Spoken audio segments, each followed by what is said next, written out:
시장이 전쟁으로 인해 붕괴한다고 생각하시나요? 표면적인 보도들만 접하면 그렇게 믿기 쉽지만 실은 진정한 원인이 따로 존재합니다. 바로 유가가 금리 기대치를 밀어내는 잔인한 연관성인데요. 현재 시장을 지배하는 논리는 믿을 수 없을 만큼 단순하면서도 치명적인 하나의 연결고리로 묶여 있습니다. 유가 상승이 인플레이션 걱정을 촉발하고 이로 인해 연준의 금리 인하 계획이 뒤로 미뤄지면서 위험 자산의 가치를 훼손하고 있는 겁니다. 이번 분석에서는 이 논리고리를 차례로 추적하면서 우리가 이 혼란스러운 상황을 어떻게 기회로 전환할 수 있을지 심도 있게 논의해 보겠습니다. 가장 먼저 주목해야 할 연결점은 다름 아닌 호르무즈 해협입니다. 지도로 보면 그저 좁은 바닷길처럼 보이지만 전 세계 원유의 20% 이상이 이곳을 통과합니다. 현재 이곳의 긴장감이 극도로 고조되면서 두바이 현물 프리미엄이 2018년 이후 최고 수준을 기록했는데요. 골드만삭스는 이 추세가 단 3, 4주만 중단되어도 유가가 $100를 넘어설 것이라는 경고를 내놓았습니다.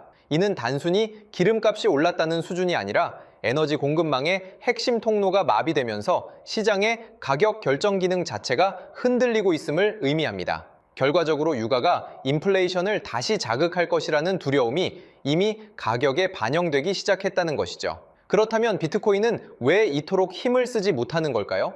비트코인은 상황에 따라 착용하는 가면이 제각각입니다. 어떨 때는 디지털 금 같다가도 지금처럼 시장이 불안정할 때에는 철저히 유동성에 민감한 위험 자산의 가면을 쓰고 있습니다. 현재 시장은 비트코인을 전쟁 피난처로 간주하지 않습니다. 오히려 금리 변화에 가장 취약한 기술주와 같은 범주에 포함시켜버린 건데요. 유가가 치솟으니 금리 인하 기대가 사라지고 그 결과 비트코인과 같은 자산의 할인율이 높아지면서 가격이 하락하고 있는 상황인 겁니다. 유동성 연결고리의 가장 마지막 부분에서 직격탄을 맞고 있는 것이죠. 이것을 가장 명확하게 보여주는 것은 바로 ETF 자금 유동입니다. 3월 4일까지만 해도 기관들은 전쟁이 일시적일 것이라며 4억 달러 넘게 투자했습니다. 그러나 단 이틀 만에 방향이 완전히 뒤바뀌었는데요. 이틀 동안 약 5억 7천만 달러가 넘는 자금이 썰물처럼 유출되었습니다. 유가 서사가 일시적 충격에서 공급망 재편으로 전환되자마자 기관들이 일단 현금을 확보하고 물러나기로 결정한 겁니다. 비트코인만의 문제가 아니라 시장 전체가 위험 자산을 재평가하며 한 걸음 물러서는 교과서적인 리스크 오프 상황으로 볼 수 있습니다. 흥미로운 분석가 리날덴의 관점 또한 놓쳐서는 안 됩니다. 이번 주기가 과거와 결정적으로 상이한 까닭은 AI의 출현 때문인데요. 이전에는 비트코인이 시장의 투기적 관심을 독점했다면 이제는 반도체나 AI 인프라와 같은 영역이 그 자리를 빼앗아갔다는 겁니다. 심지어 알고리즘 매매로 인해 비트코인이 실적이 저조한 소프트웨어 주식들과 함께 묶여 매도 압력을 받고 있다는 건데요. 현재의 약세가 비트코인 자체의 결함이라기보다는 자금 흐름의 지도 위에서 비트코인이 놓인 위치 때문에 발생하는 현상이라는 점이 중요합니다. 많은 분이 믿고 계신 4년 반감기 주기 역시 이제는 다시 살펴봐야 합니다. 리날덴은 비트코인의 공급 인플레이션율이 이미 1% 미만인 상황에서 반감기의 실질적 영향은 과거보다 훨씬 줄어들었다고 지적합니다. 이제 가격을 움직이는 진정한 변수는 반감기가 아니라 장기 보유자들이 얼마나 매도하느냐, 그리고 글로벌 유동성 환경이 어떠하냐 하는 것인데요. 결국 반감기니까 무조건 상승한다는 막연한 기대보다는 돈이 어디로 향하고 있고 무엇을 두려워하는지를 먼저 파악하는 것이 투자의 핵심이라는 거죠. 이런 어수선한 상황 속에서 눈에 띄는 역주행을 보여주는 자산이 있습니다. 바로 XRP인데요. 데이터가 상당히 흥미롭습니다. 최근 거래소의 XRP 보유량이 7년 만에 최저치로 하락했습니다. 10월 최고점 대비 절반 이상이 감소한 것인데 이 물량들이 어딘가로 장기 보관을 위해 이동했다는 뜻이죠. 더욱 놀라운 점은 비트코인 ITF에서 자금이 유출될 때 XRP 현물 ETF로는 오히려 9천만 달러가 넘는 자금이 유입되었다는 겁니다. 고래 지갑수도 9월 이후 처음으로 증가세로 전환되었는데요. 이는 시장이 XRP의 인프라 서사를 신뢰하기 시작했다는 강력한 신호로 해석할 수 있습니다. 분석가 롭 커닝엄은 XRP의 가치 평가를 5단계로 구분합니다.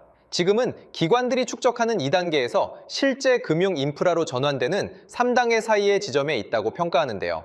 이 구간이 중요한 이유는 역사상 가장 이 비대칭적인 기회를 제공하기 때문입니다. 하방은 제한적이고 상방은 크게 열려있는 구간이라는 거죠. XRP를 단순히 가격으로만 보면 흔한 알트코인이지만 역할 변화의 관점에서 보면 지금이 가장 모호하면서도 가장 핵심적인 승부처라는 사실을 인지할 수 있습니다. 리플의 브래드 갈링하우스 CEO 또한 최근 컨퍼런스에서 5년 뒤 투자자들은 매우 행복할 것이라는 의미심장한 발언을 남겼습니다. 물론 경영진의 말이니 걸러 들을 필요는 있겠지만 앞서 확인한 온체인 데이터들과 결합해보면 단순히 근거 없는 자신감은 아닙니다. 블록체인 채택은 어느 날 갑자기 발생하는 것이 아니라 수천 개의 작은 스위치가 하나씩 점등되는 과정인데 지금 거래소 물량 감소나 ETF 유입과 같은 데이터들이 그 스위치가 하나씩 켜지고 있음을 증명하고 있다는 거죠.